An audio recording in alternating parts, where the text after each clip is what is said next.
அனைத்து சகோதர சகோதரிகளுக்கு வணக்கம். தேர்தல் நடந்து முடிந்துவிட்டது. ஆனாலும் அந்த ஒரு மாதமும் எவ்வளோ கடின உழைப்பு, வெயில் கொடுமை, அதையும் மீறி எத்தனையோ பிரச்சனைகள் எல்லாம் தாண்டி நீங்க எல்லாரும் அவ்வளோ கடுமையாக தேர்தல் பணி செய்து அந்த தேர்தல் நாளன்றைக்கும் அந்த உற்சாகம் குறையாம நீங்க எல்லாம் வேலை செய்தீர்கள். அதனால்தான் நம்மால் வெற்றி பெற முடிந்தது. நல்ல வெற்றியை நாம் பெற்றிருக்கின்றோம். இந்த வெற்றியை பெற்று தந்த உங்கள் அனைவருக்கும் என் மனமார்ந்த நன்றியை தெரிவித்துக் கொள்கின்றேன். தேர்தல் பணி செய்த அத்தனை பேருக்கும் மனமார்ந்த நன்றி. அதே சமயம் பாசம் வைத்து நீங்க சொன்னீங்க, நம்ம இவங்கெல்லாம் வந்து நம்ம கிட்ட கேட்டாங்க, அதற்காவது மாம்பழத்துக்கு வாக்களிப்போம் என்று வாக்களித்த அனைத்து நல்ல உள்ளங்களுக்கும், பொதுமக்கள்லாம் எல்லாரும் ஆசையா கிராமத்துல இருக்கக்கூடியவங்க, நகரத்துல இருக்கக்கூடியவங்க, எல்லா வெளியூர்ல பணி செய்யக்கூடியவங்க, இந்த அத்தனை பேரும் இன்னைக்கு தேர்தல் நாளன்றைக்கு வந்து வாக்களித்து மாம்பழத்துக்கு வாக்களித்து வெற்றி பெற செய்த உங்கள் அனைவரையும் நான் மனமார்ந்த நன்றியோடு வணங்கி மகிழ்கின்றேன்.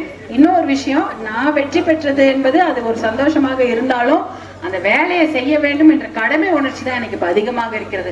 நான் என்னெல்லாம் உங்ககிட்ட எல்லாம் சொன்னேன், தண்ணீர் கொண்டு வர வேண்டும், தண்ணீர் பிரச்சனைக்கு தீர்வு காண வேண்டும், நம்ம பசங்க நல்லா படிச்சிருக்காங்க, அவங்களுக்கு வேலை வாய்ப்பை கொண்டு வர வேண்டும், சிப்காட்ல தொழிற்சாலைகளை கொண்டு வர வேண்டும். அதுக்காக தான் என்னுடைய வேலை கண்டிப்பா முயற்சி கண்டிப்பா எடுத்து நான் செய்வேன்.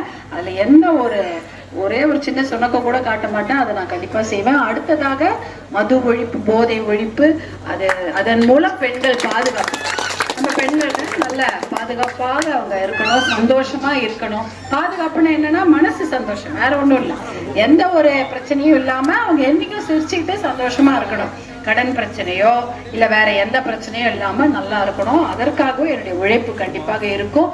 ஏன்னா நீங்க எல்லாம் என்னை நம்பி வாக்களிச்சிருக்கீங்க. அந்த நம்பிக்கைக்கு உரியவளாக நான் என்றும் இருப்பேன் என்று கூறிக்கொண்டு, மற்ற பிரச்சனைகளும் நீங்க சொல்றீங்க, ரோடு வேணும், தண்ணி டேங்க் வேணும், அந்த மாதிரி எத்தனையோ திட்டங்கள்லாம் நீங்க ஏற்கனவே நீங்க அண்ணன்கிட்ட கொடுத்துருப்பீங்க. நம்ம எம்எல்ஏ அண்ணன் கொடுத்துருக்கிறீங்க. அவரும் நிறைய நிறைவேற்றிருக்கிறார்.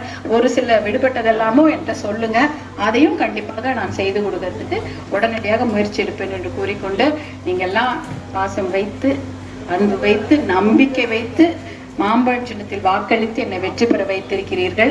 தர்மபுரி சட்டமன்ற தொகுதி மக்கள் வெற்றி பெற வேண்டும். அதற்காக என்னுடைய உழைப்பு கண்டிப்பாக இருக்கும் என்று கூறிக்கொண்டு மீண்டும் ஒரு முறை நன்றி கூறி விடைபெறுகிறேன். நன்றி, வணக்கம்.